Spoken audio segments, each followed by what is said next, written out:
Hi, welcome. I'm Niko Jones. I'm Candice Motley. And you are watching Garnish Your Growth. It looks a little bit different today because we are in Mott's beautiful home. Our studio is being renovated. We're super stoked. But now we get to hang out here, which is super exciting. We have a bunch of videos out right now. Please subscribe, watch them. We love to hear you guys' feedback and your comments and spread all of the growth light. So, by the way, we've been doing this for like 2 months. Really? Yeah, we've been doing this for almost 2 months, maybe just a little bit more. That's wild. Yeah, we're on episode 11? 13. I think this is episode 13. I'm behind. You might be behind. I mean, I've been here, but you're here. Yeah. So boundaries. Today. Boundaries. Boundaries. I think boundaries are things that you put into place of like how close someone can get to you, or the amount of time someone can spend with you, the type of energy someone can bring to the table when they're around you. I think all of that. I think boundaries for me are knowing what call them my pillars. Like what type of person I want to be around, what type of energy I want to be around. And if I feel that a person or a place or an object or a thing is not in alignment with where I'm trying to go, I have to put like a soft boundary there to protect my energy, space, mind, whatever that is. But with me putting boundaries into place, what I used to do is put like a hard stop boundary there where like the person is like, oh shit. But now, years later, I still try to put that boundary there, but I have it be almost like I try to make it feel almost like an invisible fence boundary. Yeah. Where the person might not know that there's a boundary set. Like I'll politely remove myself from some conversations or some things that might be happening. Yeah. Because I don't want to be involved or kind of go through the motions of that. So putting that boundary in place kind of protects me. How did you know? Like, because it's all an awareness thing, right? Even being aware that you need a boundary. What started happening that you were like? Good question. So without boundaries in my life, one of the things that started to happen is that I started to feel resentful. I started to feel like I was pouring more time in and not having that be reciprocated by the other person, no matter what that person's role was in my life. I almost started to feel a little bit used and taken advantage of, but mostly resentful. Yeah. Like I am the resentment queen. And I really just am. Like that's one of the things I'm not proud to say, but like I judge internally right after I resent. Yeah, like I'll resent the fact that I did something, but then why the fuck did I do it? If I'm just gonna judge the person for not showing up or judge the person for like not meeting me there, I'm like, well God, I'm here, like why isn't he or she there? Right. Why am I the only one doing it? Right.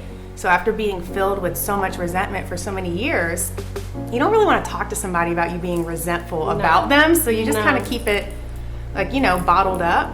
So for me, resentment started to happen, and then that really affected my joy.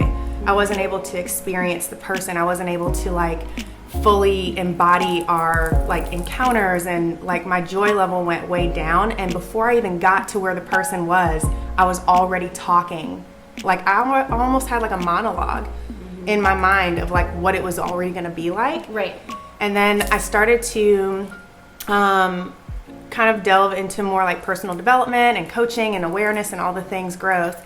And then it was brought to my attention that boundaries needed to be put into place. Somebody actually had to take this off, put the thought in, and then close it back up again for me to be aware that I needed to establish boundaries. Yeah, especially in the beginning when you hired me, you were my boss. From day one, I only knew you as Candice. Boss Mott. It turned into Plug Mott, but that was after you kind of coached me, because that's what you did. I think with everyone else that you hired, you had a previous relationship with that was not a boss relationship with. So when they came into the studio, they were your homegirl on top of your employee, and I think that made it a little bit different. But for me, you put a boundary with me of I'm your boss and that's it. And so I remember being in the break room and you would have conversations with the other girls that no one really stopped to explain to me, or like I wasn't part of that conversation because it was your personal business, you know what I mean? Or like I'd come in the back and everyone would kind of be quiet. And it didn't hurt my feelings or anything. It was just like, oh, that's, a boundary, and I just respected it. And over time, the word. Say it again. Respected it. Oh, you respected it. You were one of my first employees. Scratch that. You were my first employee that truly had a respect level for processes, systems, how things were put into place. Like, because there was that boundary there and there was that level of respect, I just feel like we had a completely different foundation to start off with. I agree. And I think everyone else noticed it too. I think that was part of the change and the transition and the shift, is that they saw that there was a different relationship that we had, and it ended up being a healthy relationship and a really good one, but there was a clear line. There was definitely a clear line. So how do you start?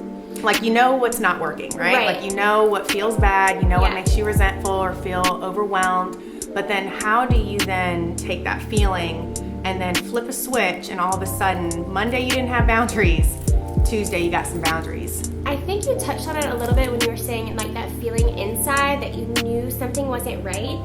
I would say that feeling is intuition. Like, and everyone has their own intuition. Everyone has their own feelings of what they know is right or wrong for them and their selves. So I think that your intuition kind of guides you on what should be a boundary. And if you have that feeling inside that's like, this feels icky, this does not feel like this is gonna go well, I don't like this. Or if you feel taken advantage of, or overlooked so many times, like you are doing all these things, but the person is now becoming entitled to your help, where it's not help anymore, they're expecting it. Right.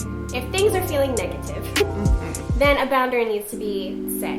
And how do you set that boundary? How do you set the boundary? Yeah. How do you personally set a boundary? Because they change. Right. Like in your life, boundaries are going to change, and what boundaries you have right now, today, watching this, might not be prevalent next year. Right.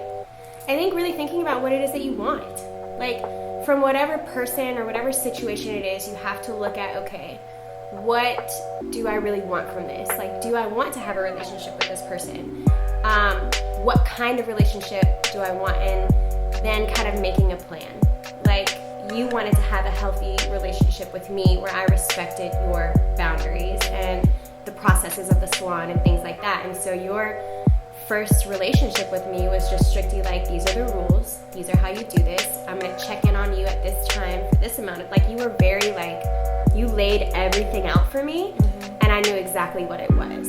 So maybe clarity with someone about like what you expect and what you expect, what it's gonna look like what's okay and what's not okay. I have a wrench that I want to throw in there to see what you could do with it, because I want to know. Yeah. So that's inside of a new hire.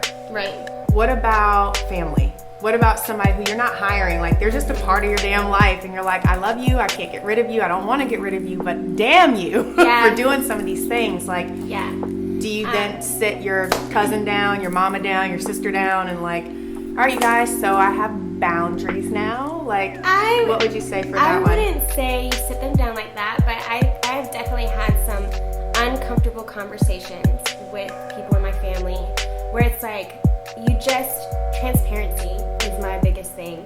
So just saying like, hey, I love you. I've noticed these things about our relationship. I don't like them. And I really want to work towards making them better. So this is what I was thinking, and then you tell me how you feel. Just like having an open, family is so hard. That's why I was like, wrench. Yeah, family is so hard because it's like, they're going to be there regardless if they follow your boundaries or not. We could probably have a whole segment on family. There's boundaries, and then there's family boundaries. But I think it just starts with a conversation, an open conversation of like, hey, I think people don't acknowledge there's a problem, and that's the first big issue. Like, you have to acknowledge that something's not working, that it's uncomfortable, and just kind of like deal with that. And then people, like, when you tell someone like, hey, I'm not going to show up at this time anymore, I'm going to show up at this time. Once you change it, follow through. Yeah. That was a huge one for me. On bad days where I felt extra resentful or extra like overlooked or just used or whatever the feeling was that day I was fully prepared to like uphold this boundary. But then a couple days later, when it softened up, me and the person had a talk, or things calmed down a little bit, it was much harder for me to hold that boundary there, because then I felt like a dick. Yeah. Then I felt like the asshole that was like being too stiff or too stern because, well, girl, what's up? Like, I didn't even do anything. I'm like, well, you see, there's a boundary there now. So getting comfortable with having uncomfortable, maybe at first, conversations. And then I think the thing about boundaries, like any other behavior, people get used to it. Yeah. So I think you following through creates a space for them to see that this is now something that's a part of your life, so then they respect it a little bit more. I agree. And then if they don't fall in line with that and your relationship changes, you have to be okay with them doing what's right for them now that you have enforced this boundary in your life, which I think as women, sometimes we don't do a stellar job with the follow through. Yeah. And then we also don't really do a stellar job sometimes of letting the person do what's right for them inside of you creating a boundary. You almost want that relationship to stay the same, but you want baby, them. Don't go. Yeah, like I'm putting this boundary here, but like let's just act the same. It's not. I mean, it's here, but like. Right. But we go still do what we do. Which I don't think is possible. You have to be open. Yeah, to change. And to putting that boundary there and then enforcing it, following through on it, making sure it's there, and then also just keeping in mind that the boundary is there to keep your joy level high. Yeah. And for you to live the best version of your life. And upholding a boundary isn't fun, but it's a necessity if you want to live your life to the fullest of your life without walking around with all these like negative, icky feelings. Agree. And I think once you do that, other things just start to blossom. And it's weird how that does, or how that works. It's like you do something really painful and hard and something that's annoying, and then you get used to it. It becomes your new normal, and all of a sudden your life flows in a completely different way, and your relationships are way healthier than they were. It just starts with one boundary. So if you are watching this and you're thinking, damn, I don't have any of those B words, you might need to just take some time and you don't have to write it down on paper, but you know what irritates you. You know the things that you probably shouldn't be doing. Mm-hmm. You know the things that cause you stress or overwhelm or resentment. Start there. Yeah. Start there. Kind of come up with something in your mind. One thing, like choose one thing and make that your boundary going into the next month or the next year. And I think just doing it one time proves to yourself that you can do it several times over if need be. I agree. I think you should write it down though, honestly. Because once you write it down, then it's real. If it's just a thought, you're like, yeah. But if you write it down, you're like, ew. That's legit. Me versus ew. Yeah, me. Yeah. Got it. So for boundaries, I hope that made an impression. And again, remember, if you love watching this channel, if this brings you any value, make sure to hit that subscribe button at the end so you can stay up to date with all the new topics that we're coming out with. So for Garnish Your Growth, my name is Candice. I'm Niko. Signing off.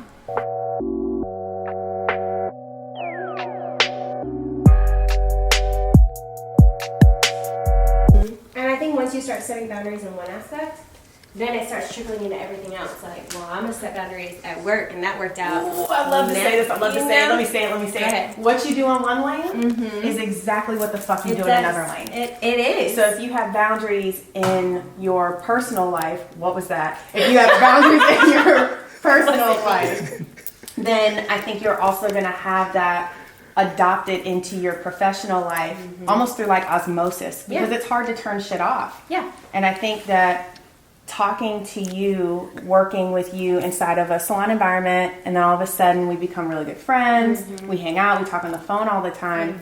I started to notice that the shit that you were doing at work, you brought home with you. I always have it on my teeth.